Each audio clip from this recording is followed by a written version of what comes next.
Pemirsa Bali TV, saya masih berada di kantor Dinas Tenaga Kerja Provinsi Bali dan saya melihat ada beberapa orang yang sudah mendaftar untuk kartu prakerja.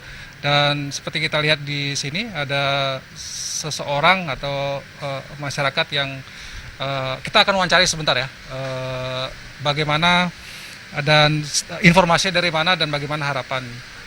Dengan siapa namanya ini? Gede Suparte. Gede Suparte Ya. Gede Suparte. Ini mendaftar untuk kartu prakerja. Ya, betul. Mendapat informasinya dari mana? Dari media sosial. Dari media sosial. Ya. Ya. Sebelumnya sudah bekerja? Sebelumnya sudah kerja Kerja di mana? di restoran di Seminyak. Minyak. Ya, Berarti sudah dirumahkan atau di PHK? dirumahkan. Ya. Sudah lama bekerja di restoran? Sudah sekitar 7 tahun lah. 7 tahun. Ya, Ini dirumahkan karena Ya, karena kondisi karena- COVID, karena sepi. Gitu. ya betul. Sudah berapa lama dirumahkan? Baru 1 bulan dari 21 April. Sudah. Ya. Eh, harapannya dengan mendaftar kartu prakerja apa yang?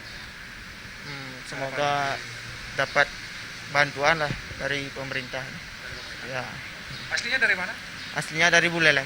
Dari Buleleng ya? Ya. Dari Buleleng. Sudah lama, berarti selama 7 tahun itu sudah bekerja di sini. Ya, ya. Datang dengan siapa ke sini tadi? Ada kakak. Kakak ya? Ya. Sama juga? Ya, sama Kakaknya juga. juga Di dirumahkan rumahkan, juga? ya, betul. Kerja di mana sebelumnya? Sama di Seminyak.